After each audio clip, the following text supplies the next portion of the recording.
బీరకాయ దోశ. బీరకాయ దోశ, వావ్, చాలా డిఫరెంట్గా ఉంది నిజంగానే. ఆ కాంబినేషన్ ఎలా ఉండబోతుంది ఏంటి అని ఒకసారి చూసేద్దాం. ఓకే, ఇంగ్రీడియంట్స్ తెచ్చేస్తాను. Okay last ingredients తెచ్చేసాను.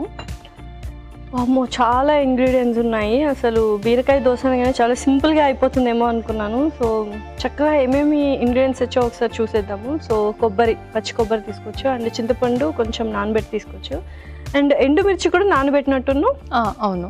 Okay, so మరి ఇది మినపప్పు అండ్ బియ్యము, మెంతులు. ఓకే, దోసపిండి కూడా మనం ఇక్కడే ప్రిపేర్ చేసుకుంటున్నాం. అవును. సో మరి ఇన్స్టెంట్గా అవుతుందా దోసపిండి? ఇన్స్టెంట్గా కూడా అవుతుంది. ఓకే, సో మరి స్టార్ట్ చేసేద్దామా? ఓకే, ఫస్ట్ ఒక మిక్సీ జార్, అలాగే ఒక స్పూన్. ఫస్ట్ మనం బ్యాటర్ ప్రిపేర్ చేసుకోవాలి, దోశ బ్యాటర్. కొంచెం మినపప్పు,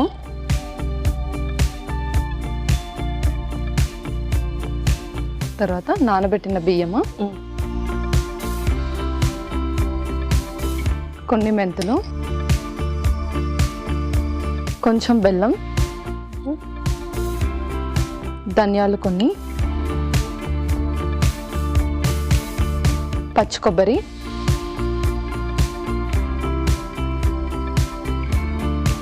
అలాగే చింతపండు కూడా కొంచెం ఆల్రెడీ నానబెట్టాను. ఇది కూడా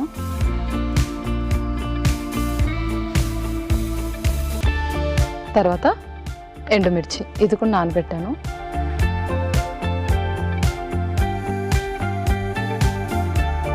ఇందులోనే కొంచెం జీలకర్ర. సో ఆల్మోస్ట్ అన్ని ఇంగ్రీడియంట్స్ అన్ని మిక్స్ చేసేస్తున్నాం. ఓకే, సో బ్యాటర్ లాగా చేసుకుంటున్నాం అన్ని ఇంగ్రీడియంట్స్. ఓకే, తర్వాత కొంచెం పసుపు,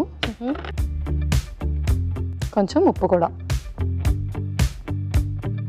అలాగే కొన్ని వాటర్ వేసేసుకొని దోశ బ్యాటర్ లాగా బ్లెండ్ చేసేసుకోవాలి.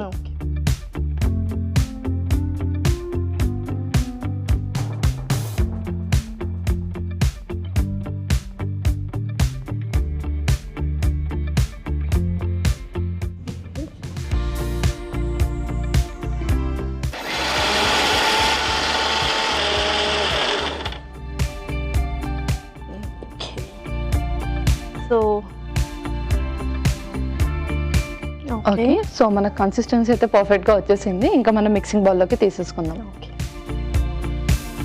సో నేను ఇందులోకి తీసేస్తాను, అప్పట్లోకి స్టవ్ ఆన్ చేసి పెట్టి.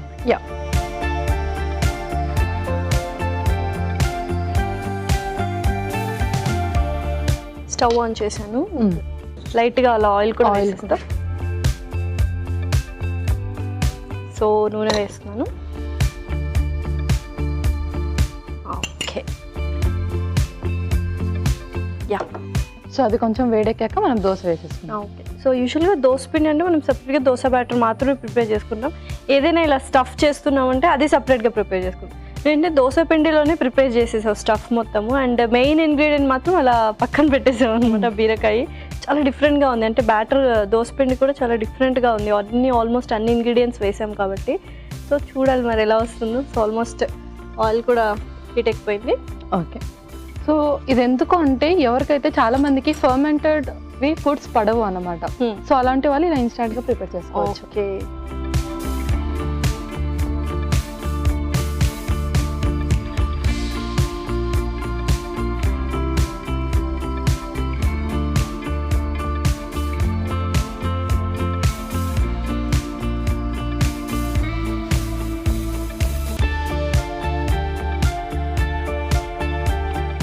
ఆల్మోస్ట్ అన్ని అలా డిప్ చేసి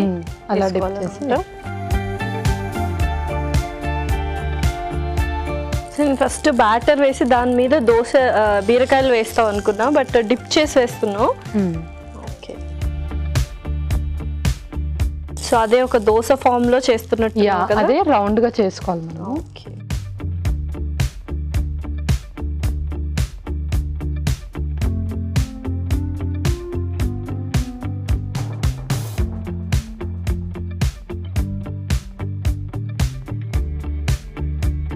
సో ఇంకా సర్వ్ చేసుకోవడమేనా? ఎస్.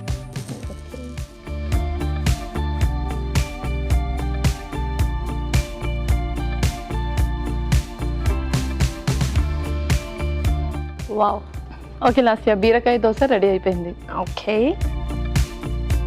బీరకాయ దోశ రెడీ. మరి దీనికి కావాల్సిన పదార్థాలు అలాగే తయారు చేసుకునే విధానం మరొకసారి చూసేద్దాం. బీరకాయ దోశకు కావాల్సిన పదార్థాలు: నానబెట్టిన మినప్పప్పు 1 కప్పు, నానబెట్టిన బియ్యం 1 కప్పు, నానబెట్టిన మెంతులు 1 టేబుల్ స్పూన్, బెల్లం కొద్దిగా, ధనియాలు 1 టేబుల్ స్పూన్, పచ్చి కొబ్బరి ముక్కలు 1/2 కప్పు, నానబెట్టిన చింతపండు గుజ్జు కొద్దిగా, జీలకర్ర 1 టేబుల్ స్పూన్, పసుపు చిటికెడు, ఉప్పు తగినంత, బీరకాయ ముక్కలు 1/2 కప్పు, నూనె 2 టేబుల్ స్పూన్లు, ఎండుమిర్చి 3. బీరకాయ దోశ తయారు చేసుకునే విధానం: ముందుగా ఒక మిక్సీ జార్లో నానబెట్టిన మినప్పప్పు, నానబెట్టిన బియ్యం, నానబెట్టిన మెంతులు, కొద్దిగా బెల్లం, ధనియాలు, పచ్చి కొబ్బరి ముక్కలు, నానబెట్టిన చింతపండు గుజ్జు, నానబెట్టిన ఎండుమిర్చి, జీలకర్ర, పసుపు, తగినంత ఉప్పు వేసి కొద్దిగా నీళ్లు పోసి మిక్సీ పట్టుకొని ఒక మిక్సింగ్ బౌల్లో తీసుకోవాలి. ఆ తర్వాత స్టవ్ వెలిగించి పాన్ పెట్టి నూనె పోసి బీరకాయ ముక్కల్ని ఆ పిండిలో డిప్ చేసి దోశలా వేసుకొని 2 పక్కల ఎర్రగా కాల్చుకొని సర్వింగ్ ప్లేట్లోకి తీసుకొని సర్వ్ చేసుకుంటే టేస్టీ బీరకాయ దోశ రెడీ.